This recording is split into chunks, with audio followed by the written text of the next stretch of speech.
Are you ready to do the last block in section 2?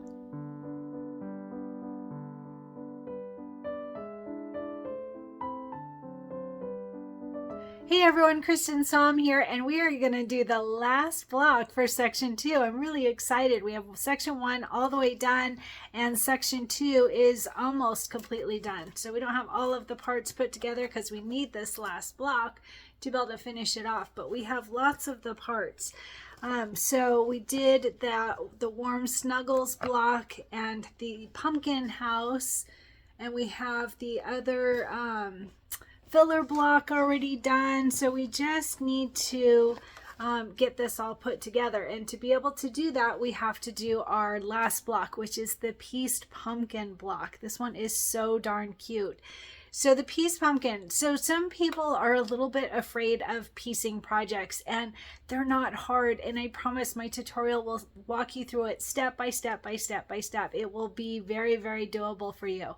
So I think they're wonderful. They're personally my favorite. I'm sure I've mentioned that to you before, but they're little, and so I'm going to try and get 2 in one hooping. So the final cut size is 4.5 by 4.5, so we can easily fit this in like an 8 by 12, maybe even a 6 by 10 hoop probably. So I'm going to do that. Totally up to you, but keep in mind that we only need 1 of the piece pumpkin blocks for this section 2, but the next one we need for section 3 anyway, so why not do it together at the same time? So I'll show you how to do that in software, or you can do them completely separately. You can do one now, one later, do both of them now but in separate hoopings, or together. Either way will work fine. So let's go over what we need. So the pieced pumpkin is on page 32. I've already emptied my packet and put them in order, but 32 for the pieced pumpkin, and that is grab your packet so that we can make our pieced pumpkin. So there's quite a few pieces on this, and there's a couple of notes to mention, but if you separate them, I separated mine, and there's actually 5 fabrics. There's 5 bundles, I should say, of fabric. So it's not going to be a hard one at all. But again, I really like piece blocks. So let's go over all of the fabrics that we need. And like I said, I did put mine in groups. So the first one, this is the number 1 block, piece 1, I should say, piece 1 block. And you can see it is a dark brown, chocolate brown, just dark brown silky solid, no design to it, and this is going to be 1.5 by 1.5. and if I'm going to give the information for both piece blocks, so you would want 2 pieces, 1 for each of your pieced pumpkins. All right, so 2 pieces that are 1.5 by 1.5. I did back mine with fusible stabilizer. That's really, really optional, and it can make it a little bit harder to get them all to lay down flat, so totally your choice. Make sure that you know what you want to do. We are going to quilt this afterward, and so all those little seams, you just have to keep that in mind. It's a little bit hard for the needle to get over to do the quilting once we've pieced it all together. But I prefer to back mine with fusible stabilizer. Totally up to you. So the piece 1, 2 pieces that are 1.5 by 1.5. All right, and it's the dark brown. All right, and then the rest of these, well, the next 3 are a creamy silky solid. So creamy silky solid, this is that one that I've been mentioning, that if you do back it with fusible stabilizer, just be careful that when you're putting it down, you know which way you're putting it, because the fusible side and the creamy silky solid look very, very, very similar. All right, so on this one, this is piece 2 and piece 3, and we are going to have 4 pieces, 4 tiny little pieces that are 1.5 by 1.5. And again, this is for piece 2 and 3, so those are grouped together. They're the same size, and it's 1.5 by 1.5, 4 pieces. All right.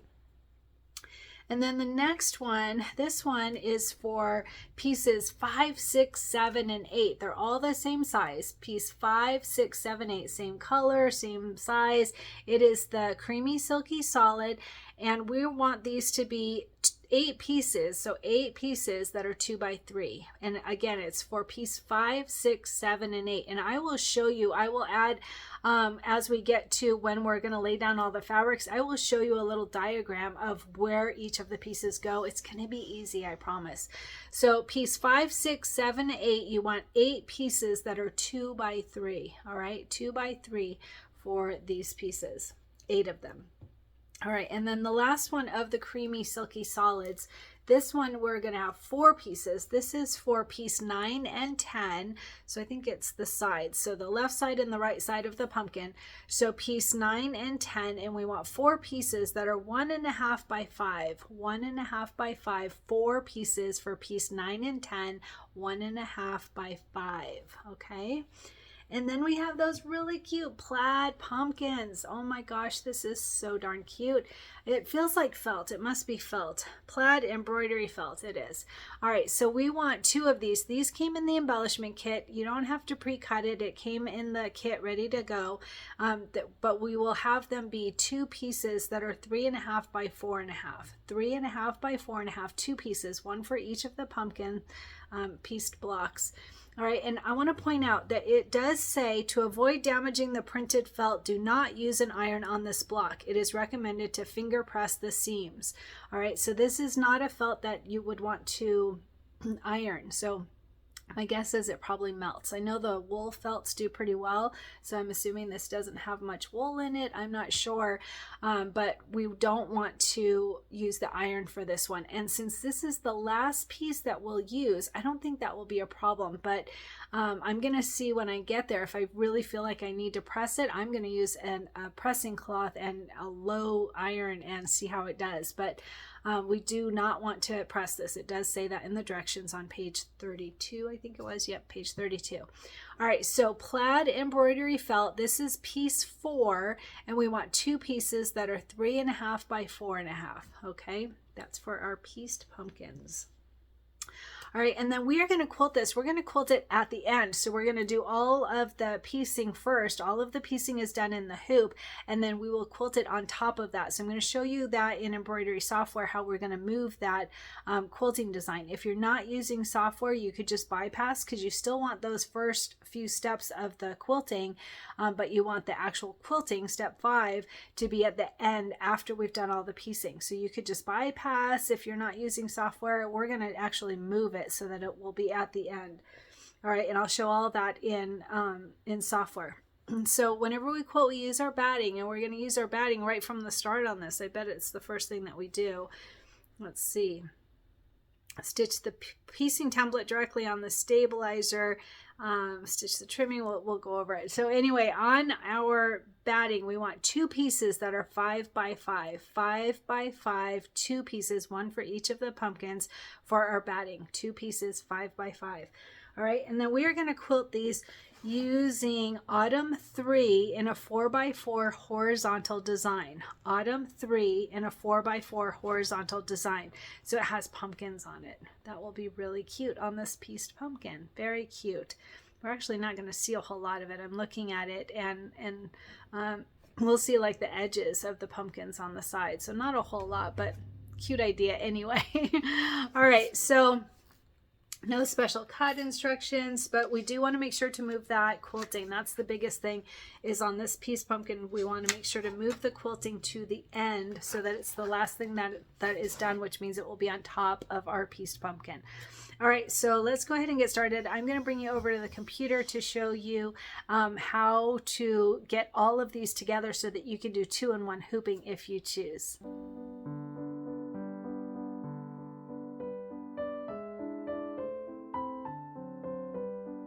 Hey everyone, I'm at my computer now, and I'm going to quickly show you how to do 2 of the piece pumpkin blocks in 1 hooping if you choose.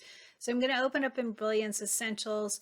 I'm going to go to File, New Page, because I have something else I'm working on that I'm going to leave open until I finish sewing it out or stitching it out. All right, so File, New Page, and then it shows I'm actually on my 6 by 10 hoop. I'm going to try that and see if that will work. 8, 10, we might need a little room. I'm not sure. So let's just check and see. So I'm going to go to Merge Stitch File, and I am going to close up what I was working on before and find my Falling for Autumn right there, and then the quilting bundle. And we want, what was it? Autumn 3 right there. Embroidery files, block by block is the technique we're using, and Pez is what I use for my machine. And we want a 4x4 horizontal design. So I'm going to scroll down, and right there, 4x4 Autumn 3 horizontal. Double click on that. It goes to the center. I'm going to start by changing the colors right away. So I'm going to click on the design. Actually, you don't need to click on it. I'm going to click outside of the design so that nothing is selected.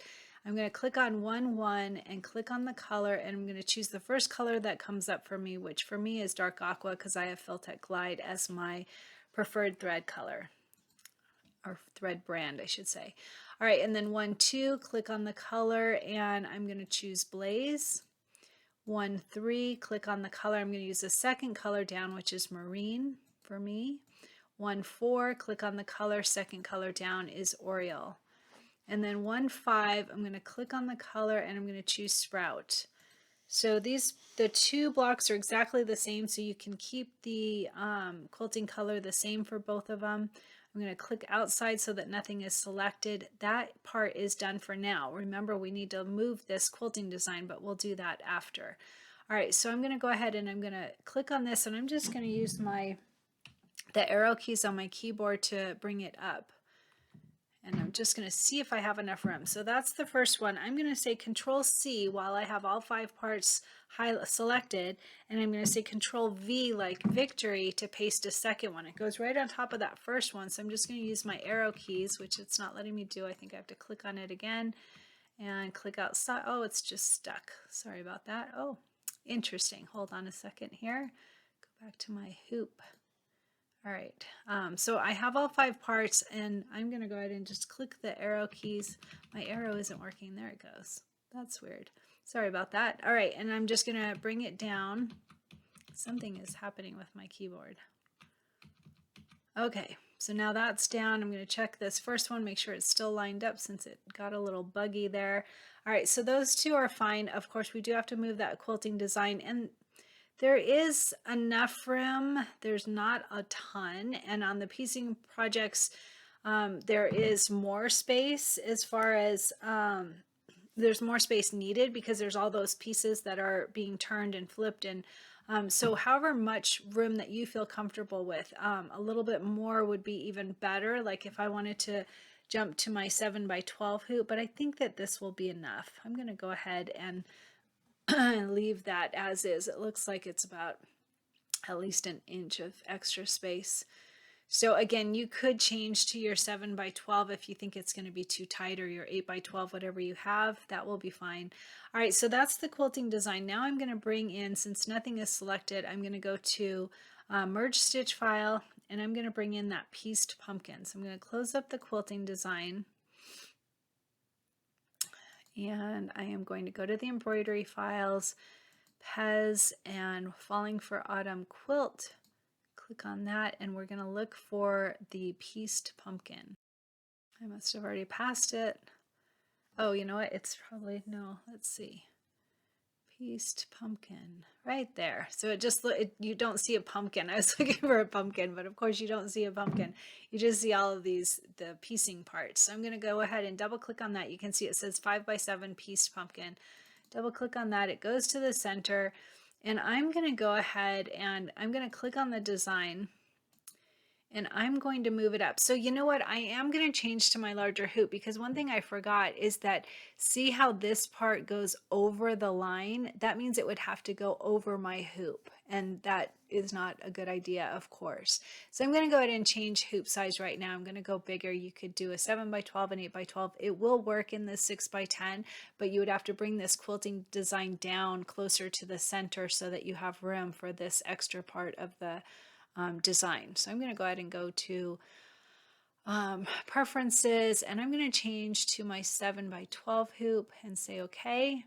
And then I'm going to click on that quilting design and I'm going to bring it up. You know what I forgot? I'm going to click on this compass button and click H so that I can see all of my hoop. And see, I have a lot more extra space. So I'm going to click on the design and I'm just going to use my arrow keys to move this up and out of the way. Now keep in mind, I'll have to move it down a little bit, but I'll figure that out in just a moment. For now, I'm just going to move these two quilting designs out of the way. Okay. That can come down one more for now, but we will have to move those. All right, so then I am going to work on this piecing design. So the piecing design, see all these blues and oranges? That's a lot of blues and oranges because that's all those applique pieces. They're not applique, sorry, the piecing pieces that we'll be putting down. And so if you were to do a color sort with them like this, they'd all join together and that would completely defeat the purpose. So I'm going to just quickly run through and change all of the colors. That's just the easiest way to do it in my opinion. So I'm going to click outside so that nothing is selected and then click on 3-1. So it's 3 because it's the third design in there and the first part of that. And then I'm going to click on the color and the first color that comes up for me is damson. And then default blue. So 3-2, click on the color and it comes up as the sea green. I assumed it would come up as the ones that we use for our quilting, so that's fine. I'm going to click sea green for that first one. For 3-2 is what I'm on. Say okay, and then 3-3, click on the color and the first color that comes up for me is bronze. And then 3-4, click on the color, and we already used sea green. You can see your colors up here if you've forgotten what you've used. So I'm going to use the next color down, which is mint for me. And then 3-5, click on the color. We used bronze. You can see it right there. So I'm going to go to the next color down, which for me is biscotti, and say okay. And then 3-6, click on the color, and I already used sea green and mint. Now I'm going to use magic mint. Say okay. 3-7, click on the color, and the last one was biscotti, so I'm going to use wheat. And then 3-8, click on the color, and we already used magic mint was our last one, so I'm going to use cloud. 3-9, click on the color, and the last one we used was wheat, so I'm going to use caramel. Caramel is my nemesis. I love caramel. That's the hardest thing for me to stay away from while I'm doing this healthy eating challenge. All right, 3-10, click on the color. And the last one we used was cloud, so I'm going to use azure. And then 3-11, the last one we used was caramel, so I'm going to use shell. 3-12, click on the color, and the last one we used was azure, so I'm going to use light turquoise. 3-13, click on the color, and the last one we used was shell, so I'm going to use sand dune. And 3-14, click on the color, and let's see, we used light turquoise, so I'm going to scroll down a bit to the next one, which is baby blue. And 3-15, click on the color, we used sand dune, so I'm going to scroll down, and the next one is sand. 3-16, click on the color, I'm going to scroll down. The last one we used was baby blue, so I'm going to use dark aqua. Well, wait, didn't we use dark aqua? We already used dark aqua. Don't forget that. We used that in our quilting. So I have to go down further, again, away from dark aqua and marine, and I'm going to use Hawaiian blue. All right. Then 3-17, click on the color, and let's see, we used sand dune. No, sand. We used sand last, so I'm going to use military gold. Say okay. 3-18, click on the color, and I'm going to go down. Let's see, we used dark aqua and marine and Hawaiian blue. So now I'm going to use mercury. Say okay, and then 3-19, click on the color, and the last one we used was military gold, so I'm going to use desert sunset. Desert sunset. And then the last one, click on, this is 3-20, click on the color, and I'm just going to choose the first color, which is black. All right, so those are all done. Click outside the area, very important, because right now you have just one item selected. So click outside so nothing is selected, and then click on the third design. You can do it over here if you're careful. Keep in mind that there's some overlap, or you can go up here. I'm just going to close these so we can see them all, and you can just click on the design there. Either way will work fine. All right, now we need to bring this up. And remember I said that we need to line it up with this, which means that we're going to have to bring this design down a bit. So I'm going to go ahead and I'm going to line it up for now. Can I do that? Click on 3 and then there we go. All right. So I'm just going to line it up. It's very important to line it up within that same stitch. I'm going to bring it down so that you can see what I'm talking about. Here is the placement for the batting, and here is this outer last one is the placement for the placement and tack down for the main fabric. So you can see we want the batting to line up with this purple line and the main fabric to line up with this black line. So I'm just going to line that up. I can visually do it. That's super easy to do, or you can do an align and distribute if you prefer, but since the lines are there, it's easy. But if your eyesight isn't very good or you don't feel comfortable doing it that way, you can absolutely do an align and distribute. Either way will work fine. So now if I zoom out, let me see, if I go up here, all right, so this is what I want you to see. See how I'm over these lines? That's a problem. You would bring this over to your machine and your machine would get very upset with you. So what I'm going to do is I'm going to click on number 1, the first quilting design, click the control button and the design number 3 so that I have both of those designs, and you can group them, by the way. Let me go ahead and do that. I haven't done that for a long time. Let me see if I remember how. Edit, group. That should do it. All right, and then if I click outside, see how the design has turned red saying that you're over the hoop. So if I click on this, it should give me both of those. It did. So there's the first one and there's the third one. And I'm going to go ahead and just bring that whole design down so that I'm not over the hoop at all. That's why I wanted to go to a larger hoop, because I knew that was going to be an issue. All right, so actually I think I need to ungroup. Let me see. Now I can click on just the third design. So what I'm going to do, so click outside so nothing's selected, and then click on the third design, and I'm going to say Control C to copy it, and then Control V like victory to paste it, and you can see that now I have a fourth design. So that one will be right on top of that first one. If I click my arrow keys, I can move that down, and I'm just going to zoom out. I'll go to hoop, that will be the easiest. All right, and then I'm just going to bring this down. Now again, this purple line I want on this inner line, and this black line I want on this outer line, okay? And again, it will go over the hoop, so I will have to move those, but at first right now I just want to line them up. All right, so you can also zoom in if you think that you're not sure that if that is on the line, you can zoom in very easily. The easiest way, in my opinion, to do it is to go to this compass button to move this crosshair where you want to see. And then from there, you can hit your mouse button and see all those lines that are way too far over. That's definitely a problem. So again, I am going to close number 4 and number 1, and I'm going to click on number 2, that's that second quilting design, and then hit the control button and click on the fourth design so that those are together, and I'm going to group them. I'm going to say edit group, and then I can easily move it.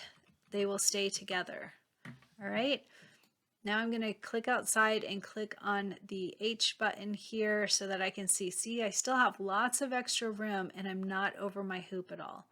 So that was very easy, but don't forget we have to still move those quilting designs.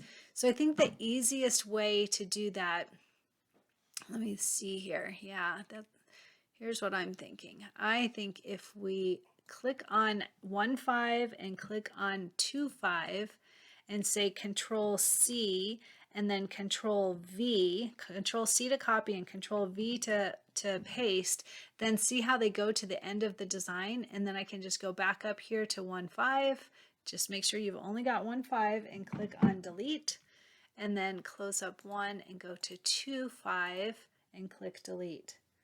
Okay, because we put them at the end, you can see them down here at the bottom. So now they're on top of all of that piecing. That was so easy. That was really quick and easy. I'm pretty happy about that.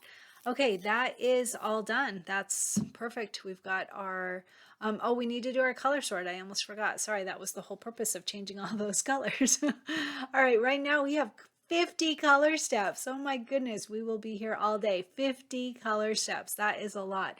So let's just make sure that before we do a color sort, because then it's going to bring all of these designs, the 6 different designs, down to one design. And so you want to make sure that you are not over the hoop, because if you are and you do your color sort, you will not be able to move any of the elements because they'll all be together.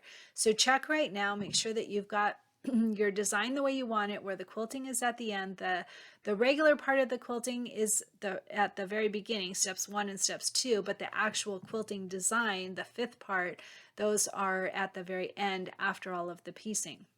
And make sure that you're not over the line anywhere, and everything should be ready to go. So now I'm going to go to Utility Color Sort.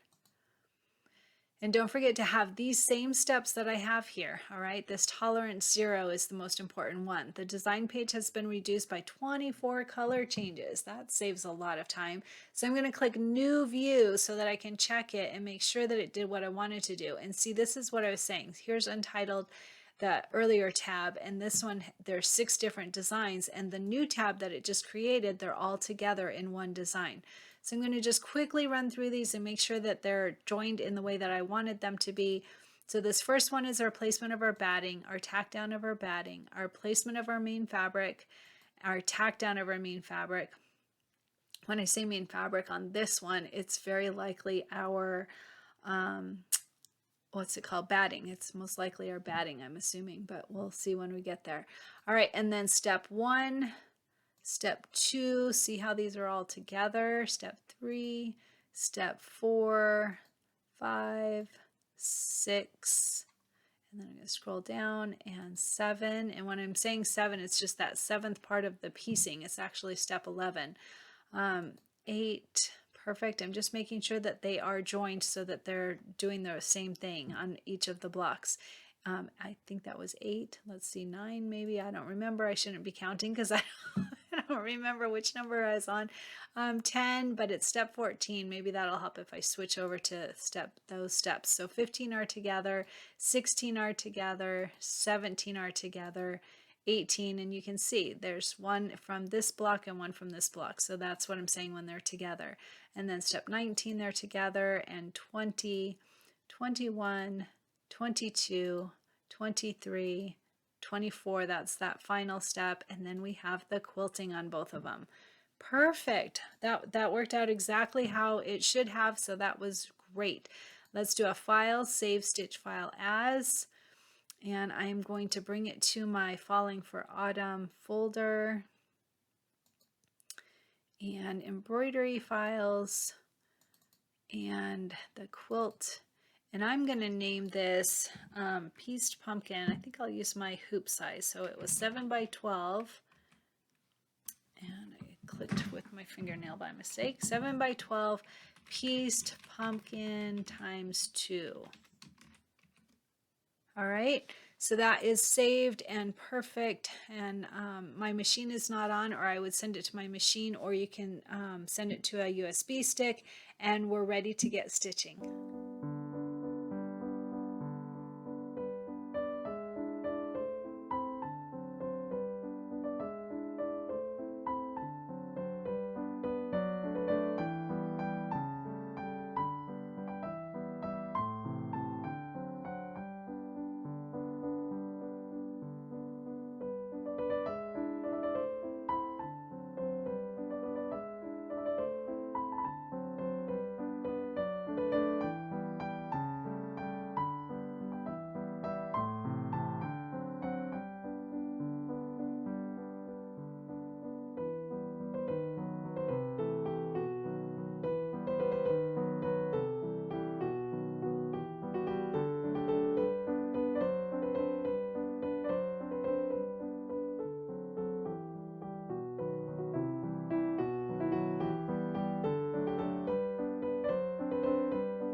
And my shirt today is actually one of my very favorites. I love this one. It's from Embroidery Library. It's got a bazillion stitches, like literally a ton of stitches, and yet it still is not puckered. It's a really great shirt because of my special technique that I use for making shirts and making sure that you don't have any puckering. I will add a photo so you can see it better. The design is from Embroidery Library. I will add a link in the video notes so that you can get the design if you choose. The shirt is from Amazon. It's one of my favorites. It's from Anvil, and it fits well. There's several different colors. I like this one. I will add a link here if you want to get a shirt to embroider on quickly and easily from Amazon. So how are you doing with your goal? Please tell me. I really enjoy hearing about it and being inspired by you guys. My goal is weight loss, and I'm doing great at it. No problems at all. Working hard on it, eating really healthy and working out. Since I've had this cold, I have not done any weight training. I've been doing my runs still. I've kept up on my runs, but I haven't done my weight training just to try and give my body some time to heal. But my weight loss is going really well, being very careful with what I eat and when I eat, and stopping usually by 7 o'clock, but always by 9 o'clock. There are some times where I'm working late and then I'm like, oh, I didn't eat dinner, and I have to like go and quickly make dinner at like 8:30 at night. So that's my cutoff. You have to do what works for you, but generally I'm done eating by about 7 o'clock, and that's working really well for me. I'm down another quarter pound, so I'm now down a total of 15.2 pounds. I'm extremely happy about that. I have 1.4 pounds to go until my final goal, and then I have to keep it off during the entire length of this project. I have to be really careful because my goal is for the whole project. So once I hit that goal, or if I'm able to hit that goal, I still have to keep it off. So I'm still gonna have to work really hard at it. And we'll be at the holidays soon enough, and then it's just harder. We all know that. So anyway, how are you doing with your goal? Share what your goal is, how you're doing with it, what you're doing to work on it. I'd love to hear about it.